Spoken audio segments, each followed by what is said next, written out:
Hello everyone, welcome back to our channel The Learning Junction, and in this video I am going to tell you one of the important topics of physics for class 10th, that is Ohm's law. So Ohm's law ये क्या था? ये एक German physicist थे जिनका नाम था George Simon Om.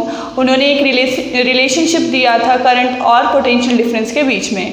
So according to him there is a direct relation between potential difference and the current that is flowing through a metallic wire। तो इसकी प्रॉपर जो स्टेटमेंट होती है वो ये होती है कि the potential difference across the ends of a resistors is directly proportional to the current through it.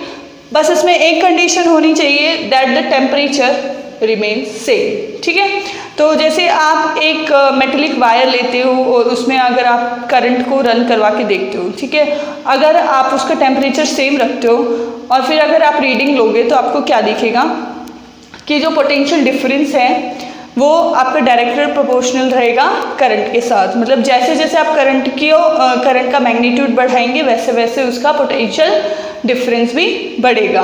तो इसके लिए हमने क्या दिखाया, मैथमेटिकली इसको हमने ऐसे शो किया है कि V stands for potential difference and capital I that stands for current. So V is directly proportional to current.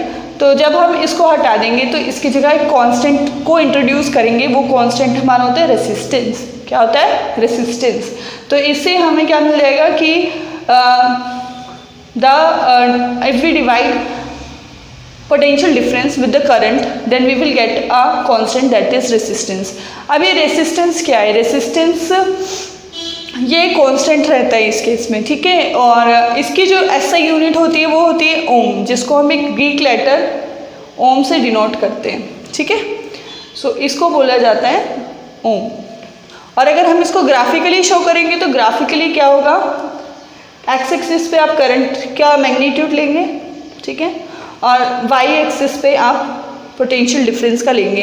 तो जब हम रीडिंग लेंगे तो हमें ये ग्राफ हमेशा ऐसे सीध में अपवर्ड डायरेक्शन में जाता दिखेगा। दैट शोज कि इनके बीच में डायरेक्टली प्रोपोर्शन है, ठीक है। Now will talk about the factors on which this resistance depend upon.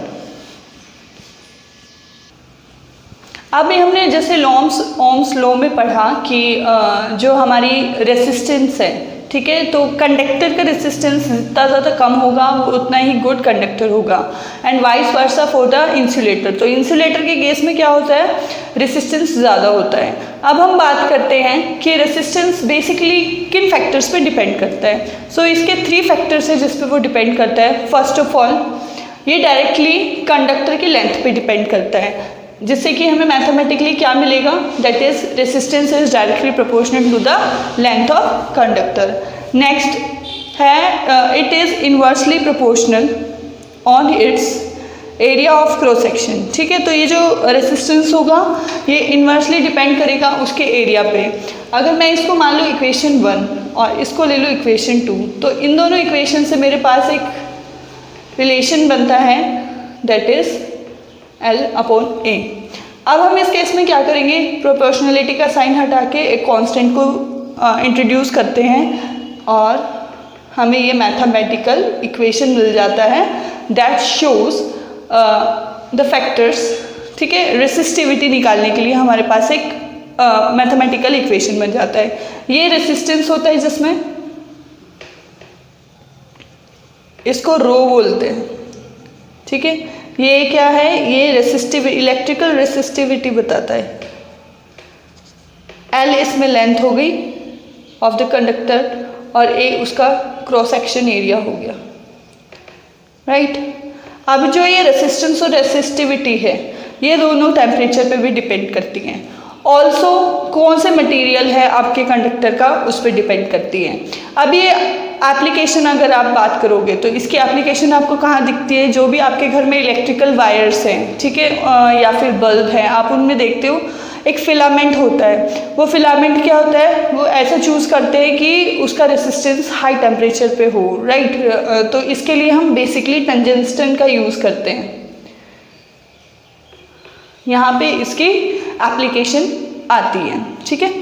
फिर यहीं से हमारा ओम्स लॉ हम उसको प्रैक्टिकली कैसे अपनी डे टू डे लाइफ में यूज़ करते हैं यही तक था।